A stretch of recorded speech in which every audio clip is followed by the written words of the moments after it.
Dear students of class 10th welcome back.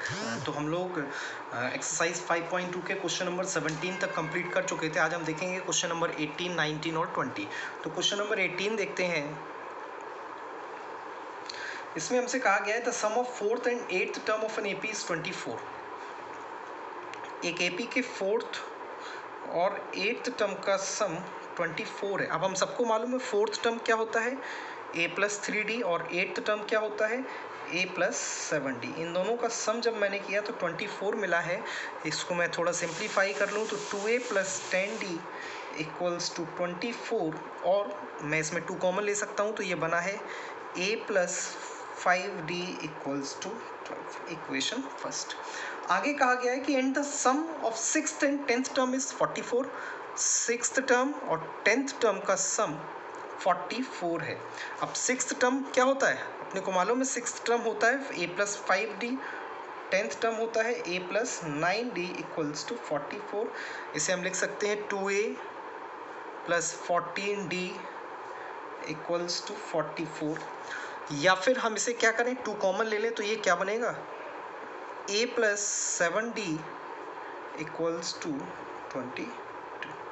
आपके पास equation first और second आ चुकी है। इसमें आप एलिमिनेशन मेथड लगाएंगे तो आपको मिलेगा 2d = 10। तो d = कितना मिला 5।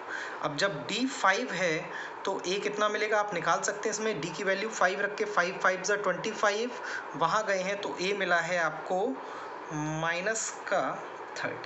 तो यहाँ पे हमने a भी फाइंड कर लिया और d को भी फाइंड कर लिया है। तो उन्होंने कहा find the first 3 terms of an AP। तो इस AP के पहले 3 टर्म क्या होंगे। तो पहला टर्म होगा -13 क्योंकि a की वैल्यू है। दूसरा टर्म होगा a + d -8। तीसरा टर्म होगा -3 एंड सो ऑन। तो आई थिंक आपको क्लियर हो गया होगा कि इस क्वेश्चन में क्या दिया गया था और क्या फाइंड करना था। आगे बढ़ते हैं क्वेश्चन नंबर 19 के लिए।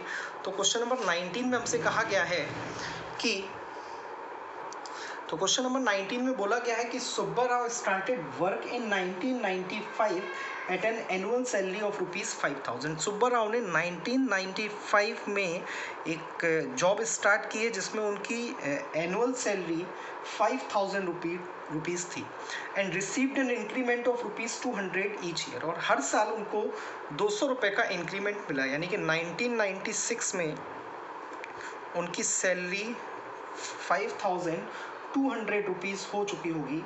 5000 रुपये की सैलरी थी, फिर 200 का इंक्रीमेंट हुआ हर साल। तो in which year did his income reach ₹7000। तो किस साल में उनकी इनकम 7000 रुपीज़ हो जाएगी वो ईयर हमसे पूछा गया है। यानी बेसिकली हमें n पता चल जाए तो उसमें हम ऐड कर देंगे, उतने ईयर्स में उनकी सैलरी 7000 हो जाएगी। यानी a तो हमें मालूम है कि 5000 है, डी हमें मालूम है कि 200 है, an यानी जो लास्ट टर्म है लास्ट सैलरी है वो हमें मालूम है 7000। तो using formula an = a + n-1 × d।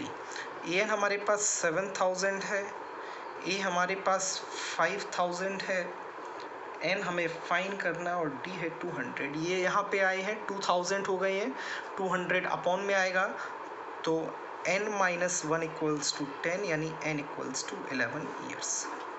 यानी 11 ईयर्स में उनकी सैलरी 7000 पहुंच जाएगी। तो इन विच ईयर। तो 1995 में आप 11 ईयर्स ऐड करेंगे तो आपको आंसर इसका मिल जाएगा। क्वेश्चन नंबर 20 देखते हैं। तो क्वेश्चन नंबर 20 जो लास्ट क्वेश्चन है इस एक्सरसाइज का, इसमें देखते हैं Ramkali saved ₹5 in the first week. पहले वीक में रामकली ने 5 रुपीज़ की सेविंग की है और उसके बाद then increased weekly savings by ₹1.75। तो और हर बार उसने हर साल अपनी सेविंग्स जो है 1.75 रुपीज़ से इंक्रीज़ की है। क्वेश्चन में कहा गया है कि रामकली ने पहले साल के पहले Ramkali saved ₹5 in the first week of a year.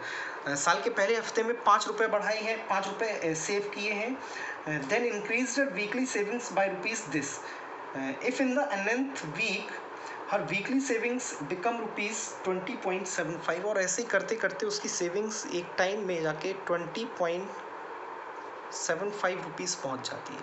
तो कहा गया है कि बताइए कि n कितना होगा। तो यार सिंपल सी बात है, इस क्वेश्चन में हमें a मालूम है, d मालूम है, मैं यहाँ पे गलत लिख गया, 1.75 d है ये, तो जब ऐड होगा तो ये 6.75 बन जाएगा। तो 1.75 d है, an मुझे मालूम है 20.75 है। तो यहाँ पे हम फॉर्मूला यूज़ करेंगे an equals to a plus n minus 1 into D. an हमारे पास है 20.75, a है 5 प्लस n माइनस 1, d हमारे पास है 1.75। तो ये यहाँ पे आएगा स्टूडेंट्स, तो ये बचेगा आपका जाके 15.75, ये n माइनस 1 है, यहाँ पे 1.75 डिवाइड में आ जाएगा, डेसिमल हट गए हैं यहाँ पर, और ये आपका बचा है, और ये 9 टाइम्स कैंसिल हो चुका है। तो n इक्वल्स टू कितना आ गया है 10 ईयर्स, यानी 10th वीक में उसकी जाके वीकली सेविंग्स 20.75 रुपीज़ हो जाएंगी। तो आई होप ये एक्सरसाइज हम लोग कंप्लीट कर चुके हैं। अगर आपके पास इस एक्सरसाइज से संबंधित कुछ और डाउट्स हो, कुछ एक्स्ट्रा क्वेश्चंस हो, तो उन क्वेश्चंस को जरूर पूछिए। Till then keep studying. Thank you students.